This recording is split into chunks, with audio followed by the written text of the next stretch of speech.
आज हम लोग शांडिल्य गोत्र के बारे में चर्चा करेंगे। शांडिल्य एक सर्वश्रेष्ठ ब्राह्मण गोत्र है। ये वेदों में श्रेष्ठ तथा उच्च कुलीन घराने के ब्राह्मण हैं।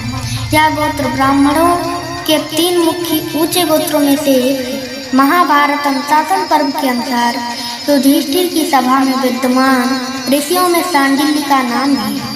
ब्राह्मणों से ही संसार का अस्तित्व है, अतः इस संसार के प्रारंभ सतयुग से ही शांडिल्य ऋषि और अन्य ब्राह्मणों का अस्तित्व कायम है। अतः मान्यता यह भी है कि सबसे पहले सतयुग में वेद शास्त्र तथा शस्त्रों की शिक्षा भी ऋषि शांडिल्य तथा गार्गस्य ऋषि के आश्रम में मिलता था, या आश्रम में ही उनके प्रारंभ। शांडिल्य ऋषि त्रेता युग में राजा दिलीप के राजपुरोहित बताए गए हैं।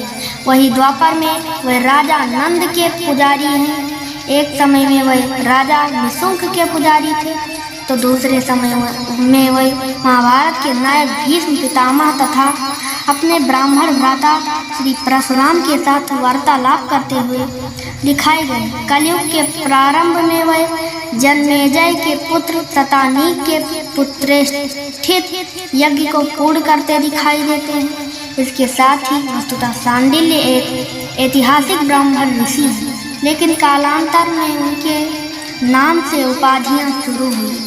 वह जैसे वशिष्ठ, विश्वामित्र और व्यास नाम से उपाधियां होती हैं।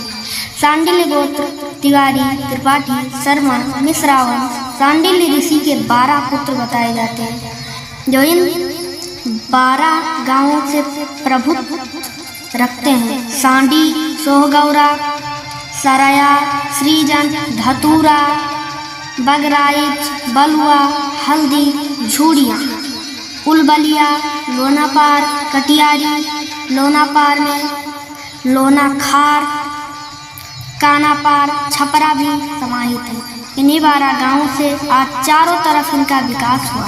ये सरयू पारीण ब्राह्मण है।